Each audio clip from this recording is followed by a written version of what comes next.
I was having lunch at Marino's Bistro when I witnessed something that would become neighborhood legend within 48 hours.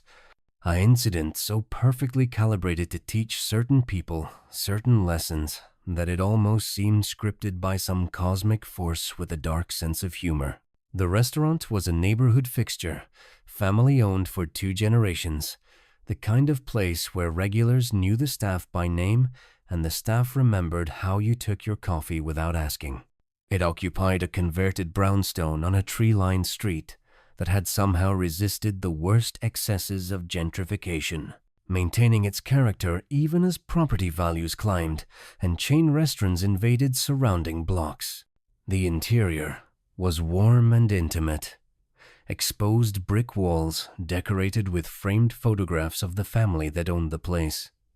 Checkered tablecloths on mismatched tables, the smell of garlic, and fresh bread that made your mouth water the moment you walked through the door. I'd been coming to Marino's for 5 years, ever since moving to the neighborhood, drawn initially by proximity and kept returning by the quality of food and the genuine warmth of the family that ran the establishment. The lunch crowd that Tuesday was typical a mix of neighborhood residents, local business people, a few tourists who'd wandered off the main commercial strip and discovered this gem of authentic Italian cooking. The waitress who served my section was new, someone I hadn't seen during my previous visits. She looked young, maybe 19 or 20, with dark hair pulled back in a ponytail and eyes that showed nervousness about getting orders right and managing multiple tables simultaneously. She introduced herself as Sofia when taking my order, her accent placing her as first or second generation Italian-American. Her manner polite, but clearly anxious about her performance during what was probably her first week on the job. I ordered the lasagna and gave her an encouraging smile, remembering my own early days waiting tables in college and how terrifying it had been to juggle orders and difficult customers while learning restaurant rhythms and procedures. Sofia thanked me and moved to her other tables, and I watched her navigate the dining room with the careful attention of someone hyper-aware of potential mistakes, double-checking orders, refilling water glasses preemptively, trying hard to anticipate customer needs before being asked. She was doing fine, maybe a bit slow, but nothing that warranted complaint, clearly putting genuine effort into learning the job and providing good service. Most customers seemed understanding of her newness, patient when she took extra time to check on orders or needed to ask the kitchen questions about menu items. Then the woman I'll call Karen walked in, though that wasn't her actual name. Just the designation that fits someone who embodies every negative stereotype about entitled customers, who view service workers as targets for their frustrations and status anxieties. She was probably in her mid-40s, dressed in expensive athleisure wear that announced both wealth and the kind of fitness obsession that becomes a substitute for personality. She carried herself with aggressive confidence, the posture of someone accustomed to getting her way through volume and persistence, someone who'd learned that making enough noise usually produced compliance from people who wanted her to shut up and leave. She was seated in Sofia's section, bad luck for the young waitress, and immediately began the kind of behavior that makes experienced servers' hearts sink. Before Sofia could even approach to take her order, Karen was snapping her fingers to get attention, and gesture so dismissive and rude that I saw Sofia's face flush with embarrassment as she hurried over. What followed was a masterclass in customer cruelty, the kind of systematic degradation that people like Karen inflict on service workers because they can. Because the power dynamic of customer and server creates opportunity for bullying that costs nothing and provides the satisfaction of dominating someone who can't fight back. Karen's complaints started immediately and never stopped. The table was wobbly. Sofia apologized and tried to stabilize it with folded paper, but Karen declared it unacceptable and demanded to be moved to a different table, which Sofia accommodated quickly. The new table's lighting was wrong, apparently. Too bright or too dim or simply wrong in some way Karen felt entitled to complain about. The menu took too long to arrive, though Sofia had handed it to her within seconds of seating her the first time. The water wasn't cold enough. Then it was too cold. Then it had too much ice. then not enough. Each complaint was delivered with increasing volume and condescension. Karen's voice carrying through the dining room. Other customers beginning to notice and shift uncomfortably as they recognized the pattern unfolding.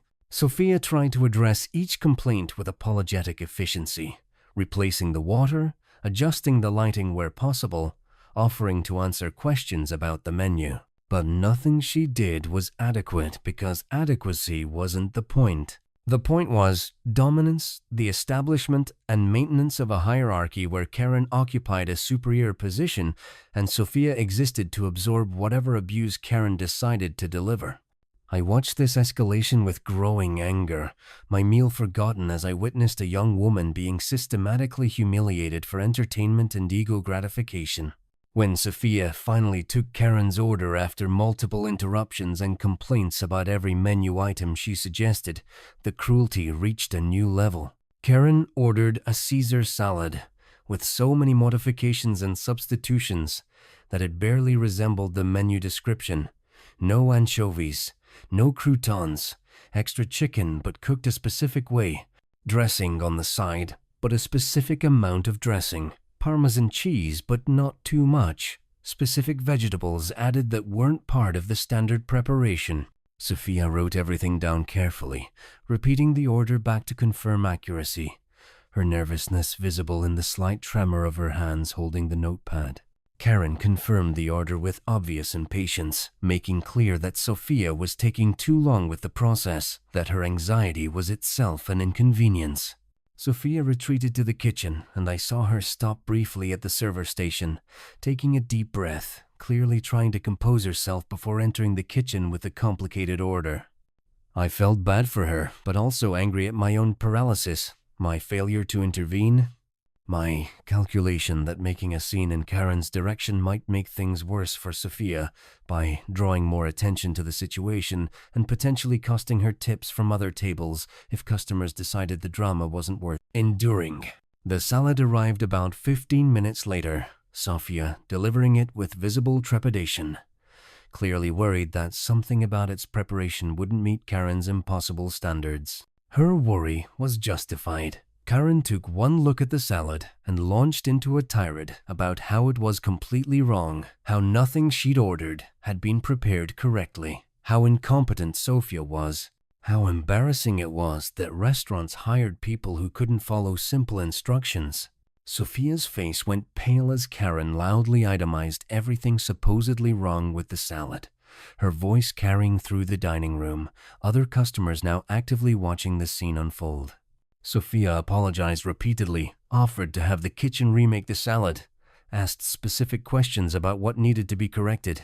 Karen responded by saying the whole thing was unacceptable, that she'd lost her appetite, that Sophia had ruined her lunch, that she wanted to speak to the manager immediately. The demand from management was delivered with the kind of satisfaction people like Karen derive from escalating situations, from getting to report employees to authority figures, from wielding the power to potentially cost someone their job. Sophia looked close to tears as she went to find the manager, her humiliation now complete in public, her first week on the job marked by this brutal encounter with casual cruelty disguised as customer service standards. The manager who emerged from the kitchen was a man in his 60s, stocky and silver-haired, wearing an apron that suggested he'd been working the line himself during the lunch rush. He approached Karen's table with professional courtesy, introducing himself as Sal Marino, the owner, asking how he could help resolve whatever problem had occurred. His demeanor was calm and respectful, the practiced manner of someone who'd handled countless difficult customers over decades of restaurant ownership. Karen launched into her complaints again, louder now that she had an authority figure's attention, describing Sophia's supposed incompetence, the terrible service, the incorrectly prepared salad, the overall disappointing experience. She mentioned several times that she was a regular customer, which I suspected was a lie since I'd never seen her before, and regulars would have been greeted by name, and that she expected better treatment than what she received. Sal listened without interrupting, his face impassive, occasionally nodding to show he was paying attention. When Karen finally finished her monologue, Sal apologized for her negative experience, assured her that he took customer satisfaction seriously, and asked if she'd like him to personally prepare a replacement salad to her specifications. The offer was generous, the kind of service recovery that usually diffuses difficult situations and transforms complainers into satisfied customers who appreciate the attention. Karen's response revealed that customer satisfaction had never been her actual goal. She declined the offer, saying she'd lost her appetite and just wanted to leave, but not before making sure that Sophia faced consequences for her terrible service. She demanded that Sophia be reprimanded or fired, that Sal understand how unacceptable it was to have incompetent staff ruining customers' experiences, that this incident reflected poorly on the entire restaurant. Her voice had gotten louder still, her performance clearly intended for the entire dining room, establishing herself as a righteous advocate for standards and accountability.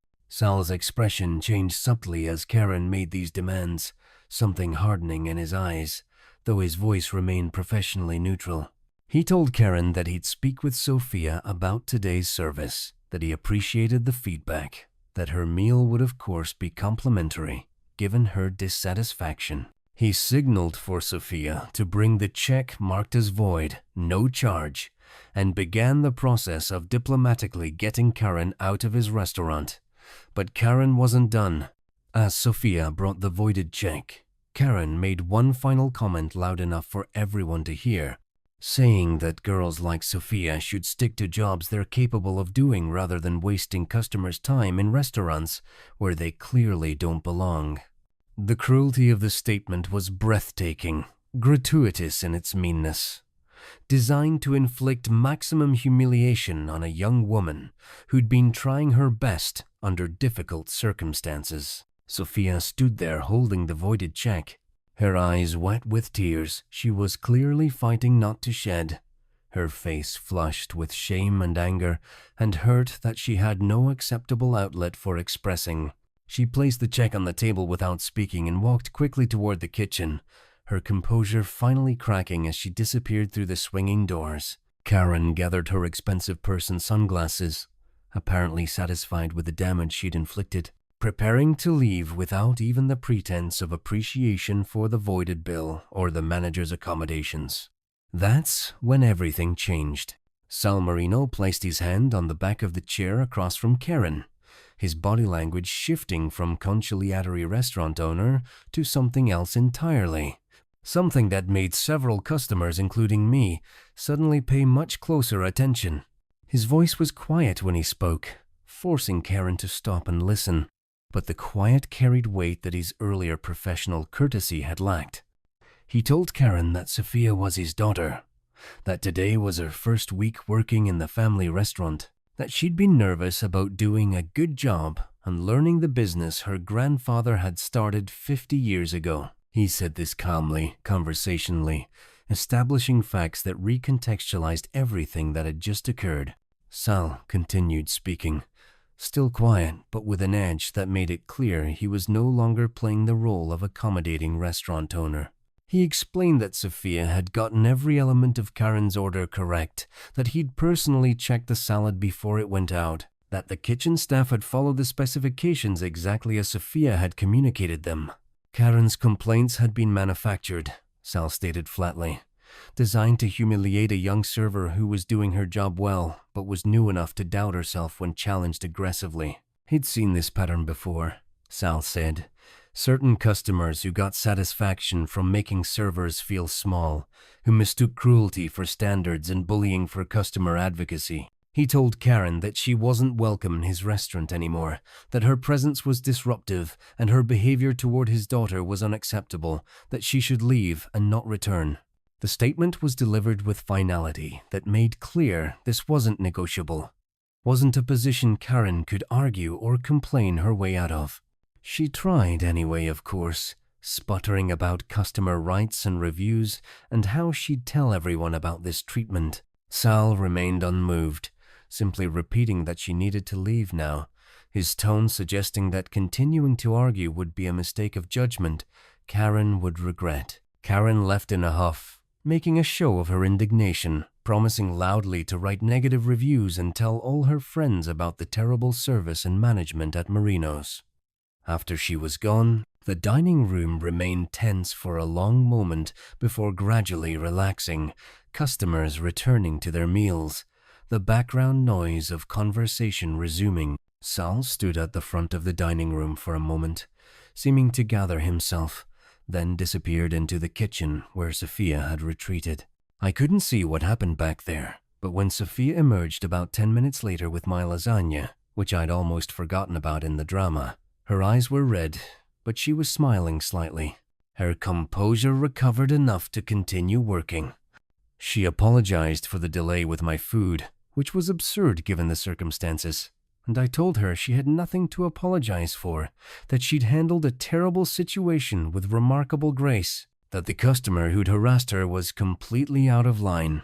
Sophia thanked me quietly, and I left her a tip that was probably double what the meal cost. Wanting to somehow compensate for the emotional damage Karen had inflicted, even though I knew money couldn't actually repair that kind of harm. I thought that was the end of the story, a satisfying moment of parental protection, a entitled customer getting banned, a young server learning that sometimes bosses stand up for their staff against abusive patrons, but I was wrong. What I didn't know, what Karen certainly didn't know, was that Sal Marino wasn't just a restaurant owner protecting his daughter from a difficult customer. He was also the younger brother of Anthony Marino, one of the most powerful organized crime figures in the city, someone whose name carried weight in both legitimate and criminal circles. Sal had gone legitimate decades ago, building the restaurant with his father's help, deliberately distancing himself from his brother's activities while maintaining family relationships. Anthony had respected that choice, had never asked Sal to participate in illegal enterprises, had kept his business completely separate from the restaurant. But family was family, and Anthony maintained awareness of his brother's life and his niche's well-being, even from the distance Sal had deliberately created. Someone at the restaurant that day, one of the kitchen staff, or maybe another customer who had connections had called Anthony about the incident, explaining what had happened, describing how some entitled woman had humiliated Sophia in front of a dining room full of witnesses. That phone call set in motion events that would teach Karen a lesson she'd never forget, though she wouldn't immediately connect those events to her behavior at Marino's Bistro. Over the next week, Karen's life developed complications that seemed unrelated but accumulated into a pattern she couldn't ignore. Her car was towed from what she claimed was legal parking, and when she went to retrieve it from the impound lot, there were suddenly additional violations and fees that made no sense, but that she couldn't successfully dispute. Her credit cards were declined at multiple establishments despite having plenty of available credit, mysterious computer glitches that the banks couldn't explain but that caused maximum embarrassment in public. Her social media accounts were hacked, embarrassing posts appearing under her name that she insisted she hadn't written, followers disappearing as people assumed she'd lost her mind or revealed her true character. Appointments she'd made were mysteriously cancelled: hair salon, personal trainer, dental cleaning, always with apologetic calls saying there had been scheduling errors but no available times to reschedule for weeks. Nothing catastrophic, nothing that could be traced to any individual source, just a steady accumulation of inconveniences and humiliations that mirrored what she'd inflicted on Sophia, but on a larger scale and over a longer time frame. Karen complained constantly on social media, and to anyone who'd listened, baffled by her sudden run of bad luck, looking for patterns and finding none, because the harassment was carefully distributed across different domains of her life. The harassment culminated 2 weeks after the restaurant incident in a way that finally connected all the dots for Karen. She received a visit at her home from 2 men in expensive suits who introduced themselves as representatives of a property management company interested in purchasing her condo building. They offered her a private meeting to discuss potential terms, making it clear this was a courtesy extended only to select residents who might receive preferential consideration if the purchase went through. Karen, flattered by the apparent special treatment and always interested in money, invited them into her home. Once inside, the men dropped any pretense of legitimate business interest.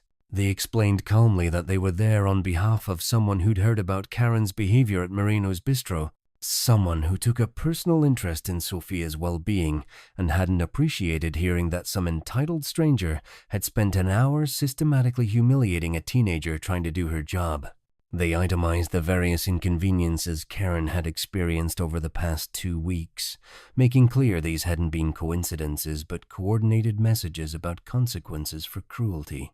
They told her that this particular lesson was now concluded, but that any further behavior targeting service workers, any further reviews or complaints about Marino's bistro, any continued attempts to make Sophia's life difficult would result in complications that made the past 2 weeks seem gentle by comparison.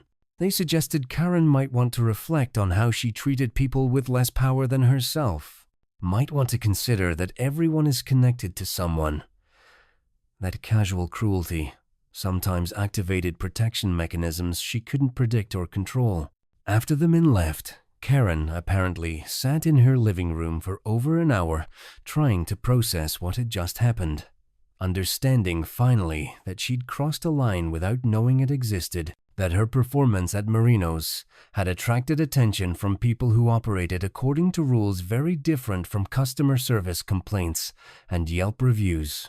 She'd been terrorized herself, subjected to the kind of powerless anxiety she'd inflicted on Safia, forced to understand viscerally what it felt like to be targeted by someone with resources and willingness to make your life difficult for reasons you couldn't effectively challenge or escape. The lesson was brutal, but arguably effective.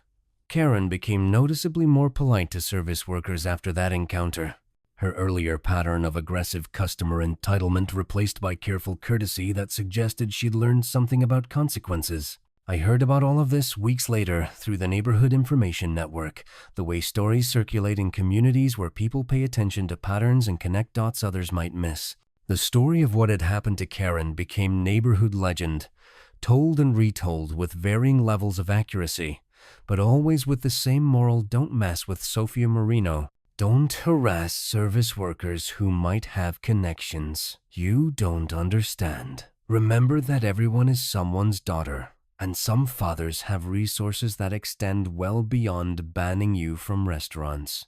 Sophia continued working at Marino's bistro, growing more confident as she gained experience, learning the rhythms of restaurant service and developing the thick skin necessary for dealing with difficult customers. I watched her progression over subsequent visits, saw her transform from that nervous teenager to a competent server who could handle complex orders and challenging patrons with professional grace. She never knew the full extent of what had happened to Karen. Sal had deliberately kept those details from her, wanting to protect his daughter from knowledge about his brother's intervention and the methods used to teach Karen a lesson.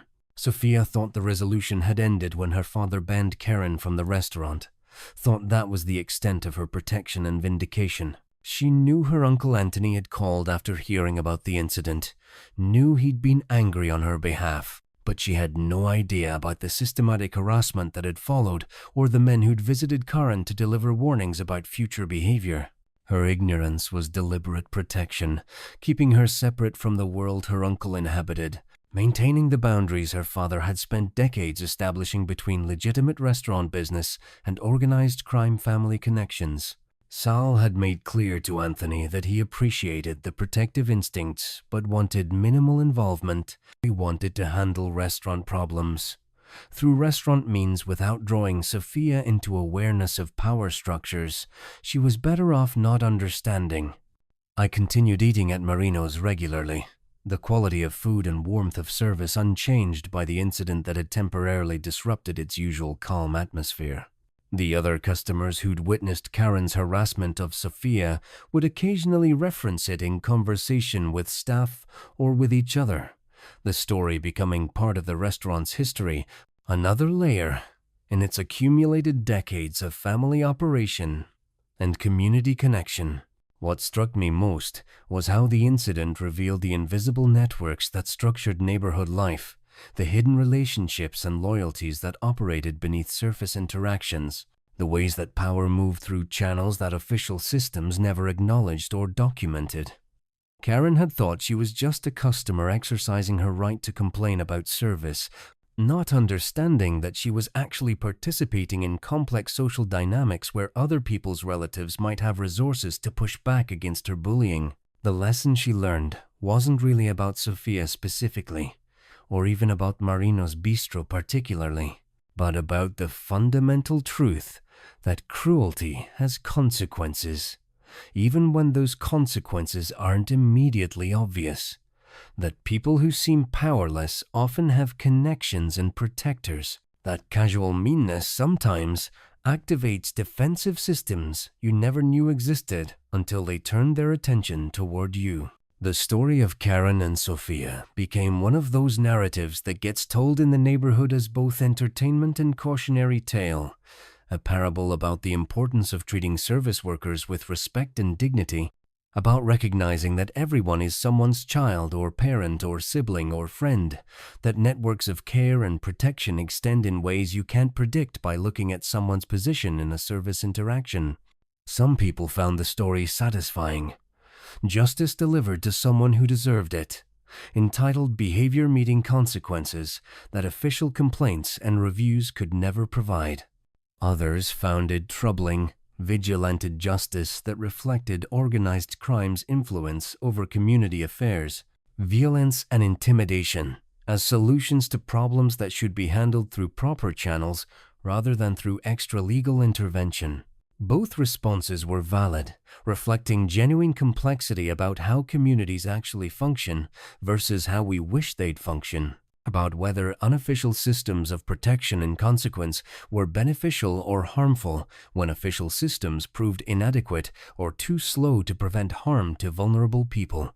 I didn't know what to think beyond recognizing that I'd witnessed something that revealed truths about power, family, protection, and the complicated ways that organized crime remained interwoven with legitimate community life even in neighborhoods that appeared completely normal on the surface. The incident affected how I thought about all my service interactions after that day, making me more conscious of how I treated servers and other service workers, more aware of the power dynamics involved in transactions where one person served and another received service. I'd always tried to be polite and respectful, had thought of myself as a good customer, but witnessing Karen's systematic cruelty and its aftermath made me understand that merely not being cruel wasn't the same as being actively kind, that courtesy required consciousness and effort rather than just absence of obvious rudeness. I started tipping better, being more patient when orders took longer than expected, expressing appreciation more explicitly for good service, recognizing that people like Sofia were doing difficult work for insufficient pay while navigating customers who ranged from pleasant to actively abusive. It was a modest response to having witnessed something troubling.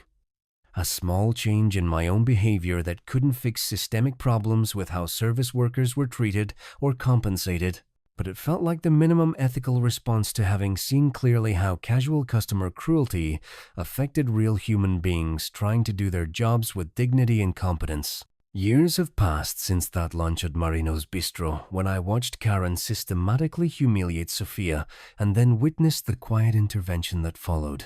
The restaurant still operates, now transitioning to Sofia's generation as Sal talks about eventual retirement and passing the business to his daughter, who grew up in its kitchen and dining room. Sofia is now in her late 20s, confident and professional, managing front-of-house operations and maintaining the family traditions her grandfather established. She occasionally mentions that first difficult week when she was learning the job, using Karen's harassment as an example when training new servers about handling difficult customers with grace. She tells the story without apparent awareness of everything that happened afterward, without knowing about the men who visited Karen or the systematic disruptions that taught that particular lesson about consequences. Her version of events ends with her father defending her and banning an abusive customer, which was true as far as it went, but omitted significant context about her Uncle Anthony's involvement and the methods used to ensure Karen understood that targeting Sophia had been a serious mistake. The sanitized version is probably healthier for Sophia, allowing her to work in the restaurant without constantly thinking about organized crime connections or wondering which customers might have similar protections or threats associated with them. I still see Sal occasionally when he's working at the restaurant, and we'll exchange pleasantries, talk about neighborhood changes, discuss the food. He's never directly acknowledged that he knows I witnessed the current incident or that I'm aware of what followed, but there's a subtle understanding between us, an awareness that we both know more than we discuss openly.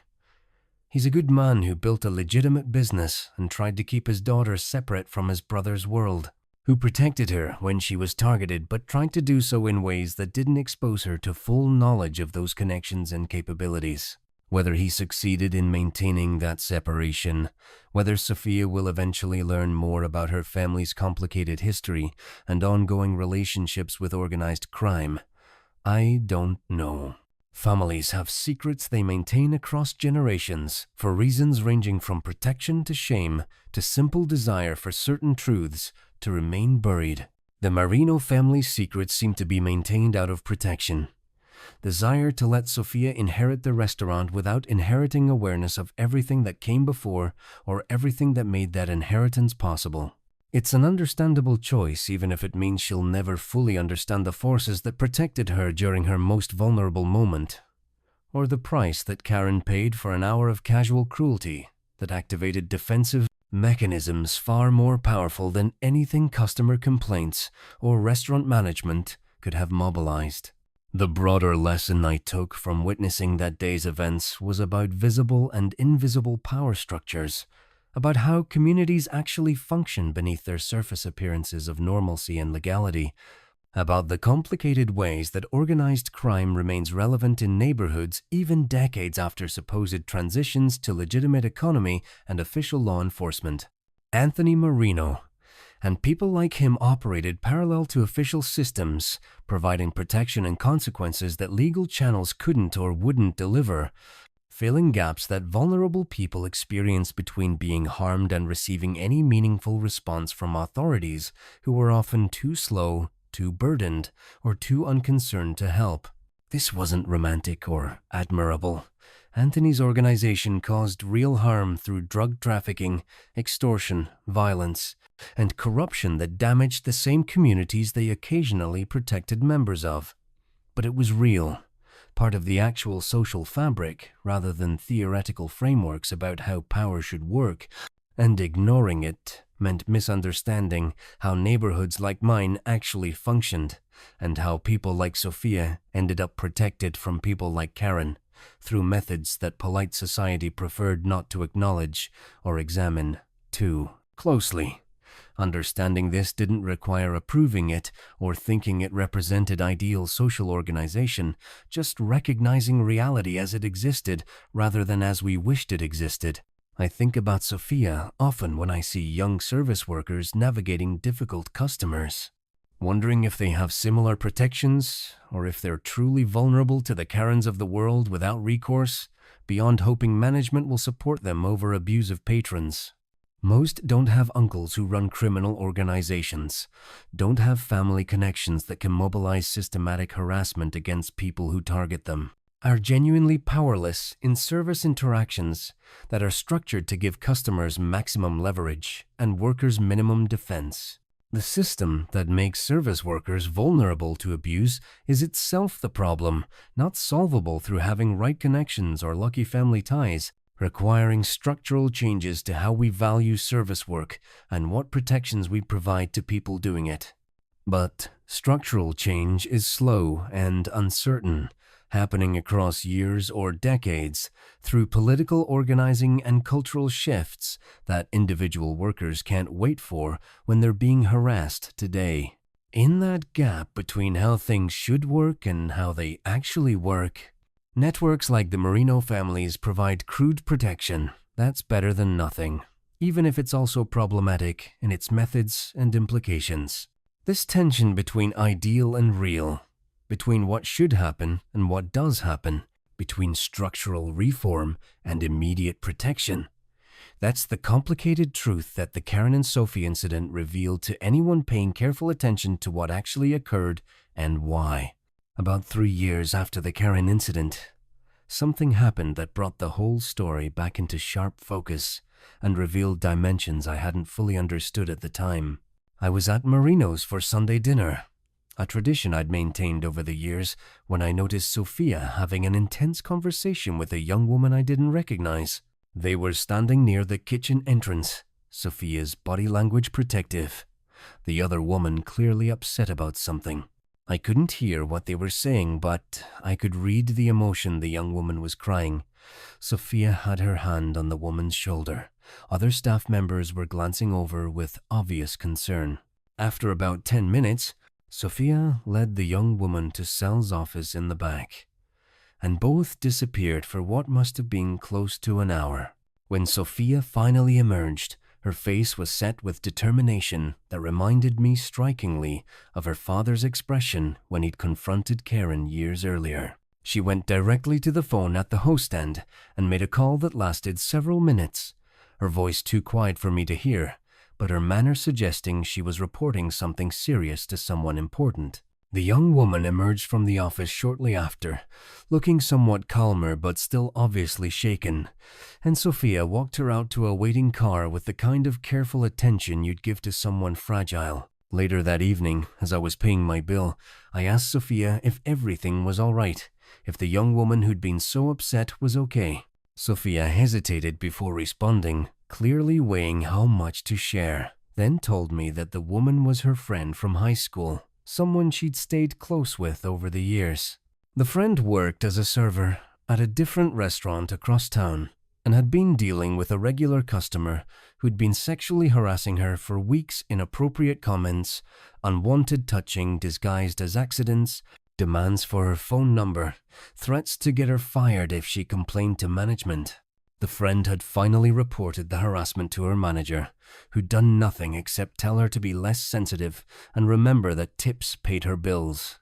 The customer had escalated after learning she'd complained, showing up during her shift specifically to continue the harassment, making her work environment so toxic that she was having panic attacks before going to work. Sophia's friend had come to Marino's today because she didn't know what else to do, because she remembered hearing about how Sophia's family had dealt with a difficult customer years ago and was desperate enough to ask if there was any way Sophia could help her the way she'd been helped. Sophia told me all this with visible anger, explaining that what had happened to her with Karen had been a single afternoon of verbal abuse, awful but contained, while her friend was experiencing sustained sexual harassment that was affecting her mental health and financial security with no official recourse available. Sophia said she'd called her Uncle Anthony, had explained the situation to him, had asked if there was anything he could do to make the harassment stop.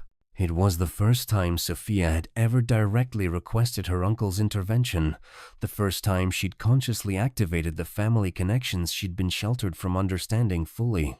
Anthony had apparently asked detailed questions about the harasser, his name, where he worked, what his patterns were, enough information to identify him and understand his vulnerabilities. Then he'd told Sophia he'd handle it, not to worry, to tell her friend that the problem would be resolved within a few days. Sophia recounted this conversation to me with a mixture of relief and discomfort, clearly grateful that her uncle could help her friend, but also newly aware of what his ability to help actually meant, what methods would be employed, what her request had set in motion. She asked me if I thought she'd done the right thing, if calling her uncle made her complicit in whatever he was going to do to stop the harassment, if there were better options she should have pursued instead. Her questions were genuine, reflecting someone grappling with moral complexity for the first time in adult context. Understanding that protection and violence could be intertwined in ways that made simple judgments about right and wrong inadequate for describing real situations. I told Sophia honestly that I didn't know what the right answer was, that the situation her friend faced had no good options, given that official channels had failed to protect her. Going to police rarely helped in harassment cases without physical assault. HR departments at restaurants usually protected management and problem customers over workers, and quitting meant losing income while letting the harasser continue targeting other servers. Anthony's intervention would probably be effective in ways legal systems weren't, would likely stop the harassment immediately and permanently, but would also involve methods that violated laws and potentially harmed someone in ways beyond what justice required, even if that person deserved consequences for his behavior. Sophia would have to live with having activated those methods, with knowing her request led to violence, even if she hadn't personally committed it, with being connected to her uncle's world in ways her father had tried to prevent. Whether the benefit to her friend justified those costs was something only Sophia could determine based on her own values and her assessment of alternative options available.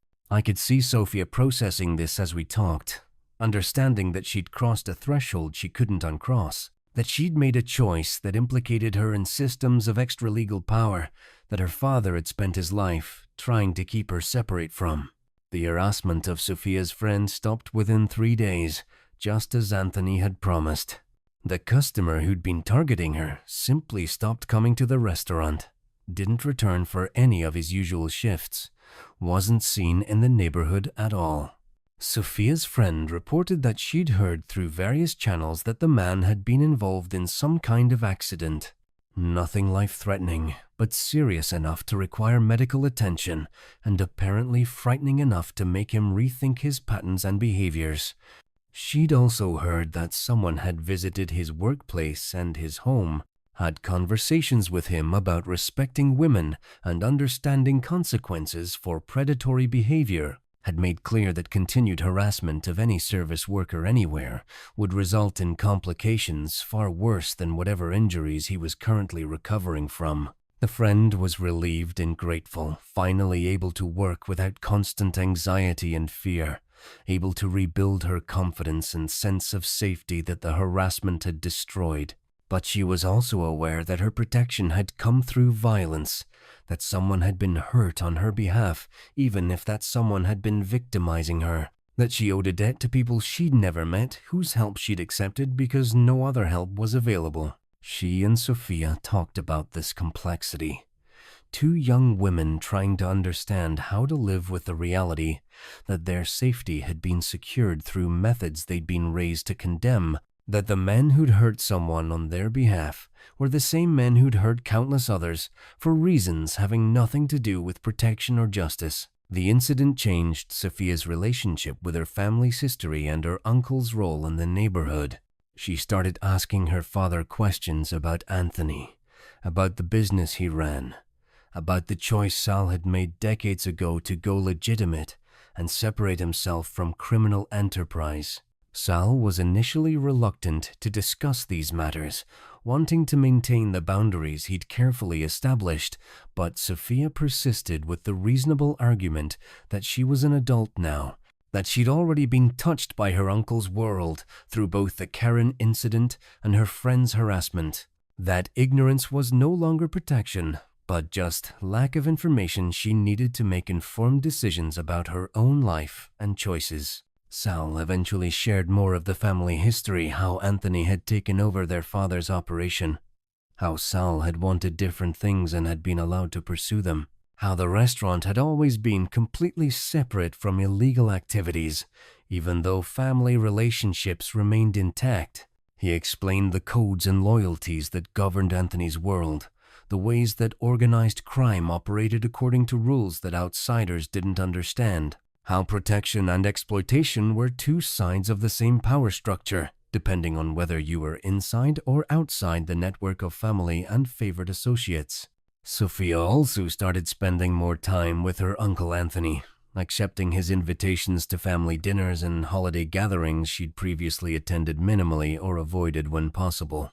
I heard about this through the neighborhood network, people noting that Anthony Marino's niece was suddenly more visible at family events.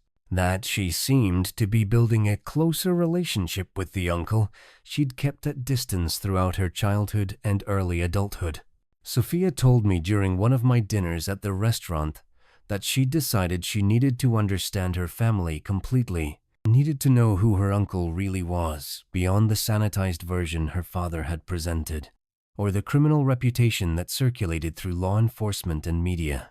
She said Anthony was more complex than she'd expected, genuinely warm with family, principled according to codes that didn't align with legal systems but weren't simply lawless, protective of the neighborhood and its institutions in ways that sometimes benefited people who had no other protection available. He was also capable of great violence, had ordered terrible things done to people who crossed him or threatened his interests, had built his wealth and power through activities that destroyed lives and communities. Both versions were true simultaneously, Sophia said, neither one canceling out the other, forcing her to understand her uncle as a whole human being whose love for his family coexisted with his willingness to hurt strangers for profit and power. This process of understanding complicated Sophia's sense of identity and her future with the restaurant. She'd always assumed she'd take over Marino's Bistro. Eventually, continue the legitimate family business her grandfather had started and her father had maintained, operate completely separately from Anthony's criminal enterprise. But her recent experiences had shown her that the separation was more porous than she'd believed, that the restaurant existed within a neighborhood where her uncle's influence provided protection and advantages that pure legitimacy couldn't access, that her ability to run the business successfully might depend partly on connections and relationships she'd been raised to pretend didn't exist. She didn't want to become involved in criminal activities, didn't want the restaurant used for money laundering or as a front for illegal operations. But she also recognized that completely rejecting her uncle's world meant potentially losing protections that had been crucial when she and her friend had needed them, meant being more vulnerable to the various predators and exploiters that operated in every community. Sophia was trying to figure out how to navigate these contradictions, how to maintain legitimate business operations while acknowledging family connections that couldn't be simply severed without costs she wasn't sure she wanted to pay. I watched Sophia's evolution over the following years with interest and some concern, seeing her mature into someone who understood complexity without letting it paralyze her into inaction or cynicism. She took over more management responsibilities at Marino's as Sal gradually stepped back, implementing changes that modernized operations while maintaining the traditional character that longtime customers valued. She also became more active in neighborhood organizing, joining business associations and community boards, advocating for policies that protected small businesses and service workers from the various pressures that threatened their survival. Her advocacy work was informed by her experiences with harassment and her awareness of how power actually operated in neighborhoods where organized crime maintained influence. She pushed for stronger labor protections while also recognizing that official systems often failed workers who needed help immediately rather than after lengthy legal processes. She was pragmatic in ways that frustrated ideological purists, willing to work with whoever could help achieve concrete improvements for vulnerable people, whether those helpers were community organizers, political officials, or people with less legitimate forms of power and influence. This pragmatism came directly from her experiences seeing how her uncle's intervention had protected her and her friend in situations where official channels had failed or refused to help. The relationship between Sophia and her uncle Anthony evolved into something genuinely close, different from the distant cordiality that had characterized their earlier interactions. Anthony clearly delighted in having his niche finally understand and accept him as he actually was rather than as the sanitized or demonized versions others presented. He became her advisor on navigating neighborhood politics and business challenges, teaching her how to read power dynamics and understand which conflicts were worth engaging versus which were better avoided. He never asked her to participate in illegal activities or use the restaurant for criminal purposes, respecting the boundaries Sal had established and that Sophia maintained. But he did expect her to acknowledge family loyalty, and accept that her success was partly built on advantages his reputation and influence provided protection from various forms of predation, respect from people who might otherwise see a young woman running a restaurant as an easy target, connections that facilitated permits and licenses that could be mysteriously delayed for businesses without proper relationships. Sophia accepted these advantages with clearer eyes than her father had, understanding what they cost and what obligations they created, choosing to work within systems as they actually existed rather than as she wished they existed. It was a mature accommodation to reality that didn't require approving everything about that reality or abandoning efforts to change it. The story of Karen's harassment and what followed had long since become neighborhood legend, told and retold with variations that added dramatic elements not present in the original incident. In some versions, Karen had been physically beaten rather than just systematically inconvenienced. In others, she'd been driven out of the city entirely, forced to relocate because her life had been made completely unlivable. The truth was more mundane, but also more interesting than these exaggerations. Karen had experienced sustained harassment that taught her to be more careful about whom she mistreated, had learned that casual cruelty sometimes activated consequences from systems she didn't know existed, had become noticeably more polite to service workers after understanding viscerally what powerlessness felt like. She still lived in the neighborhood, still frequented local businesses, but her behavior had been permanently modified by an intervention that official customer service training or management discipline could never have achieved. Whether this represented justice or just successful intimidation, whether the methods justified the outcome, remained debatable depending on your values and what you thought about extra-legal power exercised on behalf of people who lacked official protection. I continued eating at Marino's regularly, watching Sophia grow into her role as de facto operator of the family business while Sal transitioned into semi-retirement. The restaurant thrived under her management, maintaining its character while adapting to changing neighborhood demographics and dining preferences.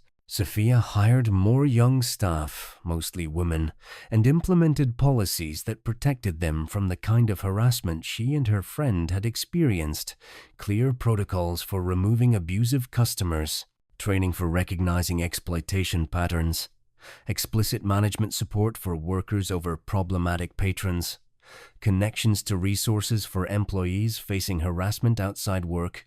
These policies weren't unique to Marino's, were being implemented at progressive restaurants across the city, but Sophia's commitment to them was particularly strong given her personal experiences understanding how vulnerable service workers could be.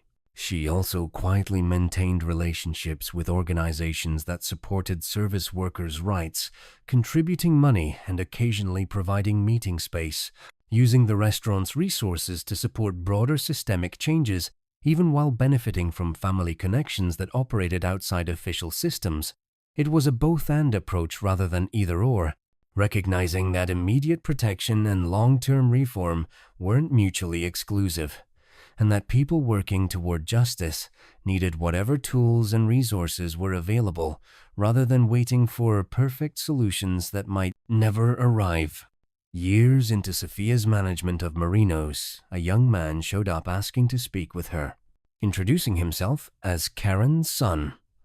He was in his early 20s, earnest and nervous, carrying a letter his mother had written but apparently couldn't bring herself to deliver personally. Sophia invited him into her father's office, and he explained that his mother had asked him to deliver an apology for what had happened years ago when Sophia was new to serving tables. Karen had apparently never forgotten the incident or its aftermath, had been profoundly affected by the consequences she'd experienced, had eventually understood that she'd been taught a harsh lesson about empathy and power dynamics. The letter elaborated on this, acknowledging that Karen's behavior had been cruel and unjustified, expressing genuine remorse for the humiliation she'd inflicted, asking for forgiveness while recognizing she had no right to expect it. The son added that his mother had become a different person after that experience, had examined her attitudes about service workers and people she'd previously felt entitled to mistreat, had tried to make amends through volunteer work with hospitality workers' organizations and by being consciously respectful in all her service interactions. He wasn't excusing her earlier behavior, he emphasized, just conveying that she'd taken the lesson to heart and had spent years trying to be better than she'd been that day at Marino's bistro. Sophia told me about this encounter later, explaining that she'd been shocked to receive an apology years after the incident, hadn't expected Karen to maintain awareness or guilt about something that had seemed to Sophia like just one more example of customer cruelty that service workers endured regularly. She'd read the letter several times, trying to determine whether it was genuine or just another form of self-serving behavior from someone who wanted absolution more than she wanted to make actual amends. But talking with Karen's son had convinced Sophia the remorse was real, that the consequences Karen experienced had genuinely changed her perspective and behavior in ways that persisted years after the initial intervention. Sophia had written a brief response accepting the apology, acknowledging that people could change, and that Karen's apparent growth suggested the harsh lesson had ultimately served a positive purpose, even if the methods were troubling. She'd given the response to Karen's son, declined his offer to facilitate a direct conversation between Sophia and his mother, made clear she was moving forward without holding ongoing resentment, but also without interest in developing any kind of relationship or continued contact. It was a measured response that recognized complexity people could be redeemed without being forgiven fully. Lessons could be learned through harsh methods without those methods being ideal. Growth could happen after trauma without the trauma being justified by the subsequent growth. The incident with Karen's son and his delivery of his mother's apology letter prompted Sophia to reflect more explicitly on her uncle's role in her life and her business. She told me during one of our conversations at the restaurant that she'd spent a lot of time thinking about whether Anthony's intervention in her harassment had been protective or corrupting, whether she was better off having that protection or would have been better off learning to navigate hostile customers without extra legal backup. She'd concluded that the question was ultimately unanswerable because she couldn't know what the alternative timeline would have looked like.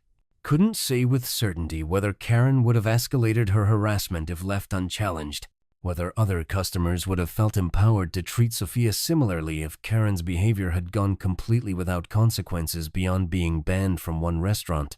What Sophia did know was that having protection had allowed her to continue working with less fear, had let her develop confidence and skills without being destroyed by early experiences with abusive customers, had given her space to grow into the person she'd become. The costs of that protection were real connections to her uncle's world, awareness of violence done on her behalf, complicated feelings about benefits derived from sources she couldn't fully endorse. But so were the benefits, and Sophia had decided that living with complexity was better than pretending it didn't exist, or that her choices could be made in some pure context separate from the actual world she inhabited, with all its moral ambiguities and power. Structures. I think about all of this often, when I see the news covering organized crime prosecutions, or when I encounter discussions about how to protect vulnerable workers from exploitation and abuse. The conversation Sophia and I had about Karen's apology, about her uncle's interventions, about how to live ethically when perfect options don't exist. That conversation crystallized something I'd been trying to understand since first witnessing Karen's harassment years earlier. We want clean narratives about justice and protection, about right and wrong, about heroes and villains. But real life operates with messier categories where the same person can be both protector and predator, where effective help comes from sources we'd prefer to condemn, where accepting assistance means accepting complications that never fully resolve. Sophia's story, from nervous teenager being publicly humiliated to confident business owner navigating complex family connections, illustrated these truths better than any theoretical discussion could. She'd been protected by her uncle's criminal organization, had later activated that protection on behalf of a friend, was now running a legitimate business while acknowledging rather than denying the advantages her family connections provided. None of this fit into simple moral categories. None of it provided clear lessons about how similar situations should be handled. But all of it was real and deserved recognition as part of actual human experience, rather than theoretical frameworks about how power and protection should work in ideal worlds that don't exist.